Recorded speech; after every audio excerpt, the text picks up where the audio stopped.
Salam, yenə salam Batıqaya olsun. İnşallah danışan Usta Sarxan Biləsvar olası. Gördüyünüz qardaş, Şamaxı şəhərinin Göylər kəndindəndir. Amil qardaşımızdır. Allah canına dəyməsin, Allah xeyrin versin, Allah kömək olsun. Qardaşımıza haçan aparat vermişdik? May iyununda bir dənə aparat vermişdik. Özdə kampaniya salmışdıq. Nəsə indi tokdan, çıngıdan nəsə qardaşımızın tayası yanmışdı. Aparat da onun içində yanmışdı. Nəsə orada dostum var, elə özü də qardaş dostu. Dostum var, əmsoğlu Rəşid. Dedi ki, usta bir dənə problem olub. Amilin başına on gəlib. Dedim, nə olub? Dedi ki, usta, çox danışmayacağım, tez bazar dedim. Dedi, tayası yanıb, ona efsəmir, aparat dayanıb. Dedim, amilə denən ki, Biləsvar balası Usta Sarxan deyir. Aparat yanıb, elə bir aparatın mini qurbandı ona. Bu aparatı görürsünüz, o aparat yanıq aparat orada qala-qala. Bu aparatı qardaş bir məmmətsiz, təmənnasız ona padark eləyirəm. Halal xoşun olsun.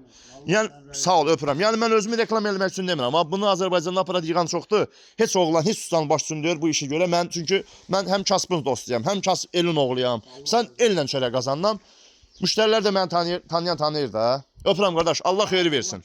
Allah cana dəyməsin, Allah ömrü uzun eləsin. Allah bundan sonra bütün gələn işləri xeyir yatsın inşallah.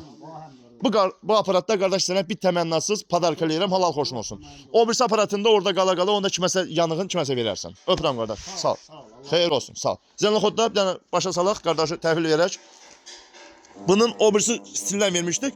Bu tamam əvvəlki stillərimizdən. Bu lap yanmayan motorda, çıxış aşağıdan da dağılmayandır. At inşallah.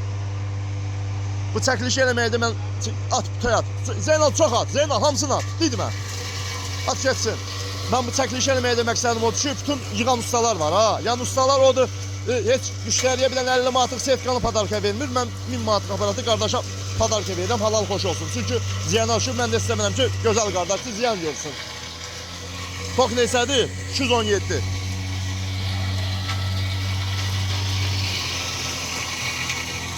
Amil nətərdir? Əladır. Allah xeyri versin.